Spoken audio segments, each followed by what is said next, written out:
Tuhan dalam kehidupan kami. Terima kasih Tuhan, dalam nama Yesus kami berdoa serta mengucapkan syukur kepada-Mu. Amin.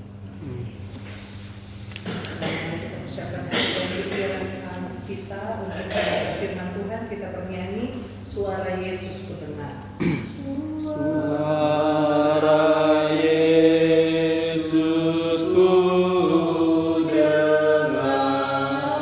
hai Maria penang, serahkanlah kepadaku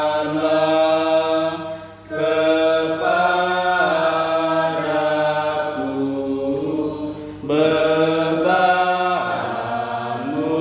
yang berat,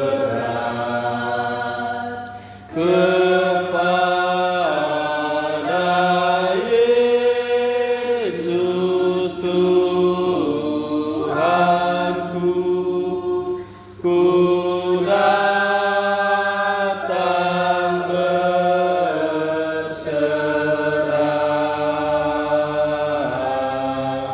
Jiwaku yang letih lesu dibuatnya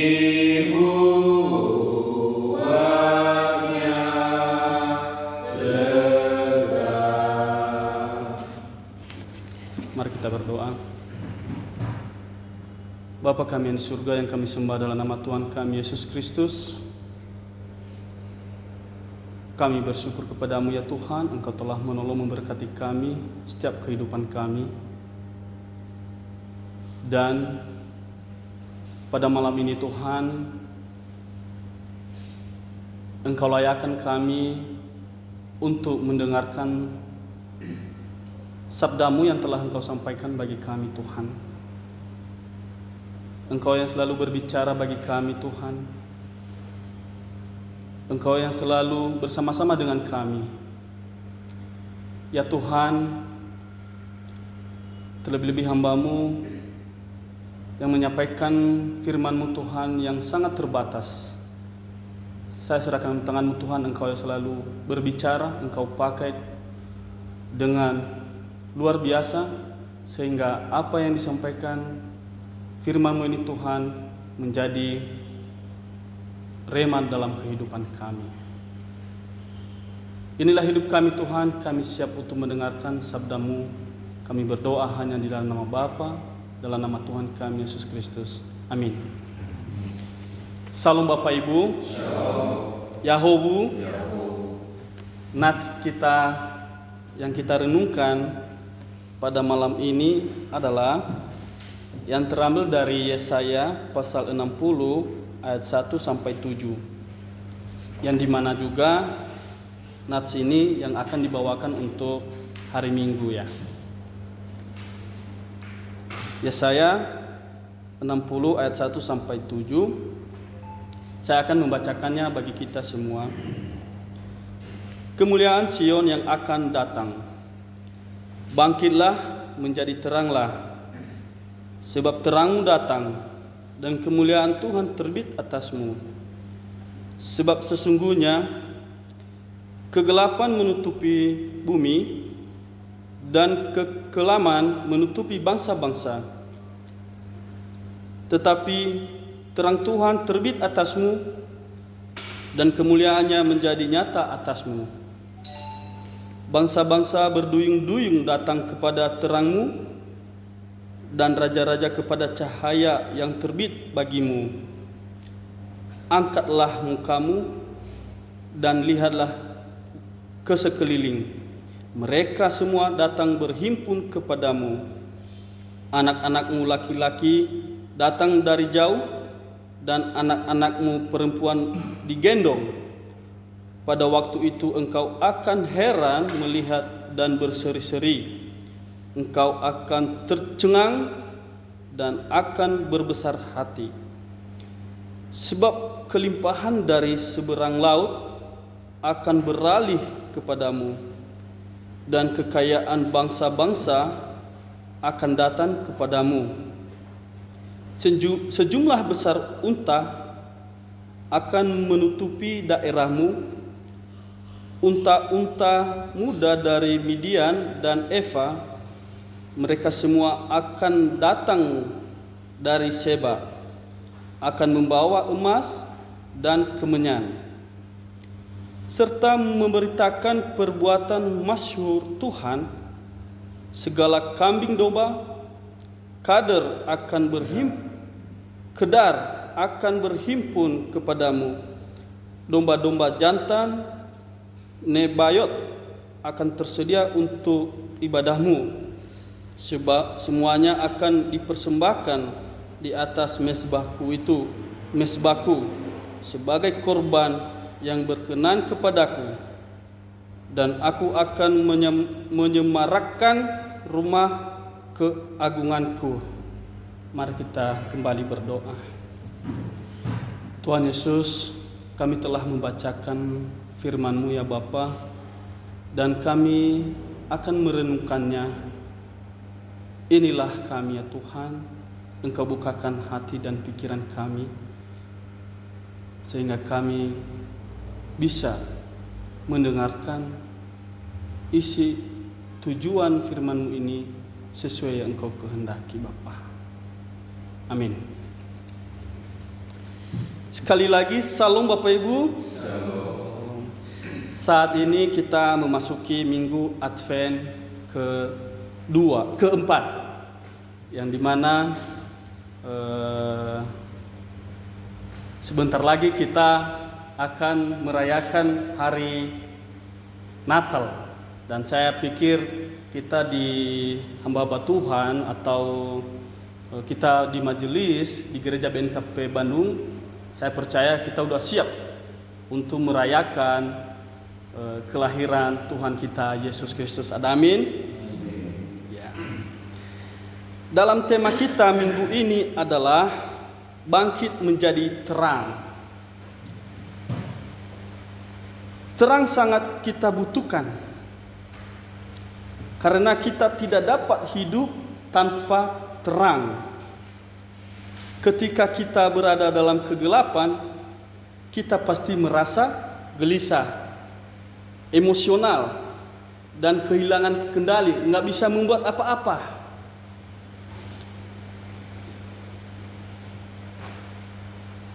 Ya, mungkin terang dan gelap ini juga bisa kita lihat dari belakang, yang di Kejadian, ciptaan Tuhan yang pertama kali. Ya, memang tidak ada kaitannya, tapi saya akan mendahulukan dulu bahwa terang dan kegelapan ini ciptaan Tuhan yang pertama kali, yang Dia sampaikan, yang Dia lakukan. Itulah yang dirasakan bangsa Israel saat kembali dari Babel ke Yerusalem. Mereka merasa trauma saat masa pembuangan, sehingga mereka mengingat kasih Allah dalam kehidupan mereka. Ketika itulah melalui Nabi Yesaya, Allah memberikan pesan kepada Yesaya. Pesannya apa itu? Yaitu pengharapan kepada mereka bahwa Tuhan akan mendatangkan terang yang akan terbit di tengah-tengah mereka. Bapak Ibu majelis, mungkin kesulitan hidup memang membuat kita sekeliling kita terasa gelap kalau kita merasakan kesulitan memang. Tapi Tuhan tidak akan menghendaki kita untuk terus hidup dalam kegelapan tersebut. Karena saat Tuhan mengangkat kita menjadi anak-Nya pun, Dia bukan hanya memberikan terang tinggal di dalam kita, tetapi juga memberikan identitas baru seperti terang dunia. Itu yang diberikan Tuhan kepada kita. Bukan hanya sebatas terang saja, ya. Siapapun kita, Bapak Ibu, terlepas dari segala kesalahan di masa lalu, so pasti kita telah diberikan kemampuan untuk bersinar, ya, untuk bercahaya. Maka pancarkanlah sinar itu di dalam kehidupan kita, kepada keluarga kita, atau kepada sesama kita. Yang menjadi terang itu tidak harus menjadi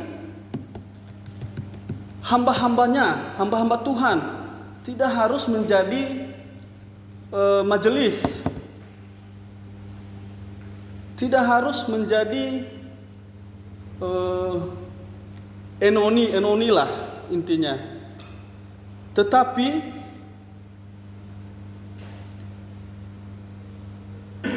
perbuatan-perbuatan kita itu yang dikehendaki Tuhan. Tetapi perbuatan-perbuatan kita itu yang dikehendaki Tuhan untuk menunjukkan perbedaan nyata dan pola-pola pikir dunia.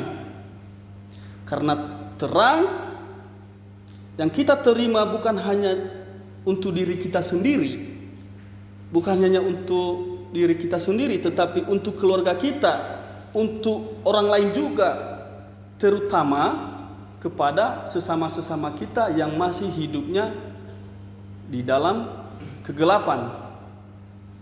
Ya, disitulah kita dipakai oleh Tuhan sebagai hamba-hamba Tuhan yang ada di BNKP Bandung ini. Ya mungkinlah contohnya pada hari Minggu biasanya ya, hamba Tuhan menyampaikan firman Tuhan, tapi karena jemaat kita tidak fokus mendengarkan sabda Tuhan yang disampaikan oleh hamba Tuhan, akhirnya banyak yang ngomong dari belakang. Apa sih yang disampaikannya? Saya bikin ngantuk. Ya itulah gunanya kita dipakai Tuhan untuk menjadi terang bagi jemaat-jemaat kita, untuk menyampaikan apa isi firman Tuhan yang disampaikan oleh hamba-hamba Tuhan. Mungkin ada beberapa contoh juga ketika ada seseorang yang melakukan penipuan ya. Mungkin kami bahas tadi penipuan di depan oleh Bapak Pendeta mengenai properti. Ya mungkin dengan kita melihat hal seperti itu tidak baik. Oleh karena itu, karena kita anak-anak Tuhan, tidak boleh kita ikut-ikutan hal-hal tersebut. Malah kita dipakai di situ untuk apa? Untuk menegur, untuk memberikan nasihat kalau kita bersama-sama dengan orang yang melakukan hal-hal seperti itu. Atau ketika contoh yang lain, atau ketika kita terlalu terlena dalam mencari kekayaan, sibuk mencari kekayaan, akhirnya lupa yang memberikan kekayaan. Bukan dalam arti ya kita nggak mau kaya, saya sendiri saya mau kaya, tapi lupa untuk datang ke gereja, lupa untuk ke PA, penelaan Alkitab, atau di ibadah lingkungan. Kalau kita sudah dipakai Tuhan ya, sebagai tanggung jawab kita, harus kita ada di situ. Ya, saya salut juga untuk bapak-bapak yang ada di sini, baik itu sebagai ketua kita, sangat luar biasa semangatnya ya. Aku lihat di grup, kunjungan ke sana, kunjungan kemari bersama-sama Bapak Pendeta, Ibu Pendeta, dan diakon dan lain-lain, penatua-penatua. Saya sebagai anak muda, saya lihat di grup, ya ampun, kalau saya sendiri dengan keadaan waktu saya seperti ini, saya nggak sanggup. Tapi luar biasa.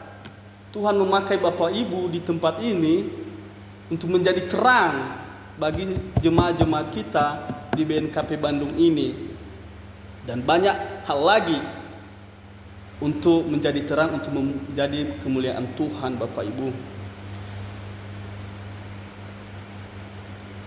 Melalui kita, dunia akan melihat perbedaan yang nyata. Memakai terang dalam Kristus untuk kita harus bangkit dan menjadi terang. Harus kita bangkit, harus kita semangat untuk menjadi terang bagi saudara-saudara kita, bagi yang kita layani.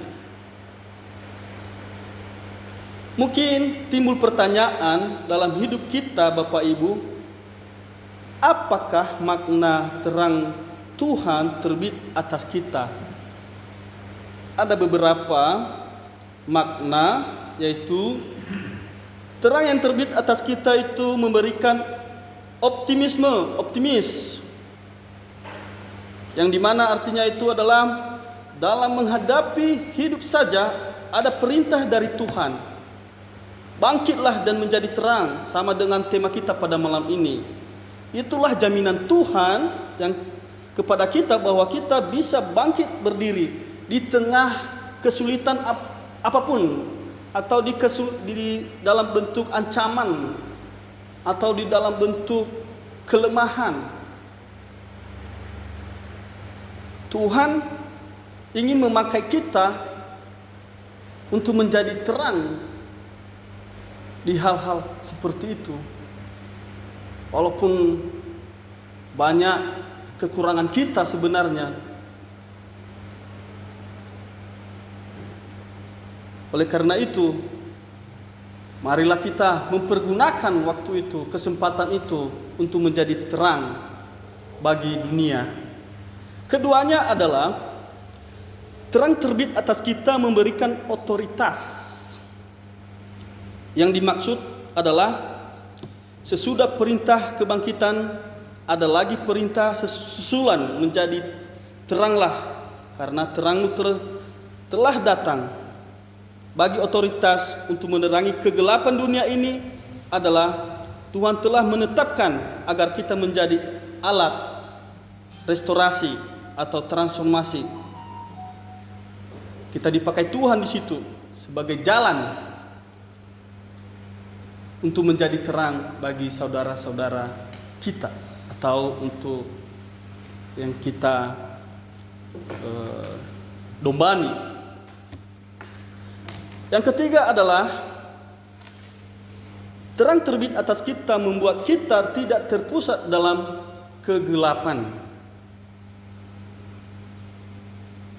Apa artinya? Yaitu gagal. Gagal adalah memang kata-kata yang menakutkan setiap kita, namanya yang seperti gagal, Bapak Ibu. Padahal kalau kita renungkan, kegagalan itu sebenarnya kalau kita introspeksi diri, bisa menjadi kegagalan itu menjadi untuk kebaikan diri kita. Asal kita tetap berharap kepada Tuhan, tetap memberikan ke dalam tangan Tuhan apa yang kita mau, apa yang kita cita-citakan. Kalau kita terus menjadi orang yang takut akan kegagalan, kita hanya akan tertuju pada kegelapan. Masa depan yang tak berpengharapan, kehidupan kita itu tidak ada harapan lagi kalau kita di situ saja, dan jalan keluar tidak ada.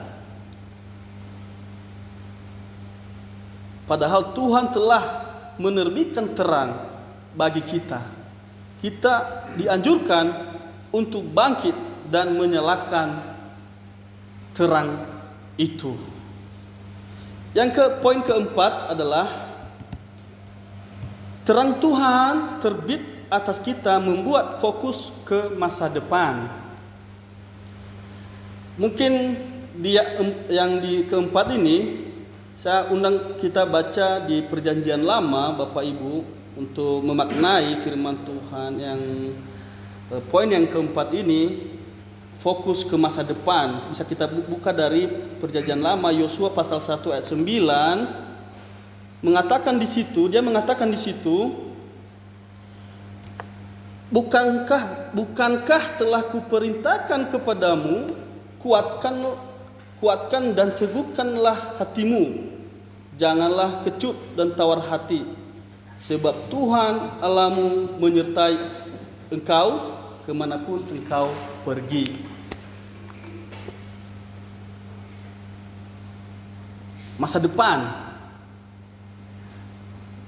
Mungkin salah satu contoh atau ilustrasi, ada seekor bebek, Bapak Ibu, yang sangat lapar. Ya, sangat lapar sekali bebek ini, dan mungkin dia baru ke darat itu, dia melewati danau mungkin 10 kilo atau kita kurangilah 5 kilo lah jauhnya. Dalam perjalanannya untuk masuk ke darat, banyak sekali godaan yang mencibir-cibir dia, yang mempengaruhi dia untuk tidak melanjutkan arahnya ke darat untuk mencari makanannya. Tetapi seekor bebek ini tidak terpengaruh dengan hal-hal yang mempengaruhi dia. Dia tetap fokus ke arah tujuan dari awal. Dia tetap percaya diri bahwa dia harus sampai di tepi pantai untuk mencari makanannya. Begitu juga kita, Bapak Ibu. Kita diajarkan bagaimana komitmen kita. Kita diajarkan bagaimana kita menjadi terang walaupun banyak godaan, walaupun banyak tantangan, baik dalam sehari-hari kita, baik dalam perjalanan roda kehidupan kita, banyak sekali godaan-godaan. Tapi Tuhan mengatakan tetap fokus pada tujuan. Pasti kita akan mencapai tujuan yang kita mau. Mungkin itu saja firman Tuhan yang saya sampaikan kepada kita pada malam ini, yang terambil dari Yesaya 60 ayat 1 sampai 7 ini. Dan saya memohon maaf juga apabila ada kekurangan dalam menyampaikannya. Semoga Tuhan yang selalu memberkati kita semua. Amin. Mari kita berdoa. Terpujilah Engkau ya Tuhan kami, yang kami sembah dalam nama Tuhan kami Yesus Kristus. Kami telah mendengarkan firman-Mu Tuhan. Engkau telah memberikan kesempatan yang baik bagi kami. Terima kasih semuanya itu Tuhan.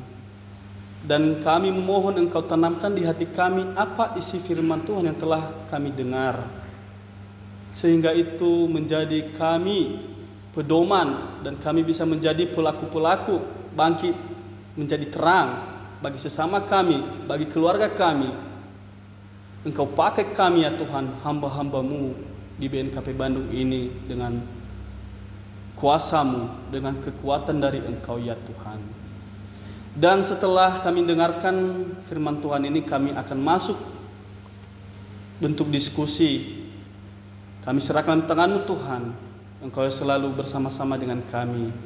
Kami berdoa hanya di dalam nama Bapa, di dalam nama Tuhan kami Yesus Kristus. Amin.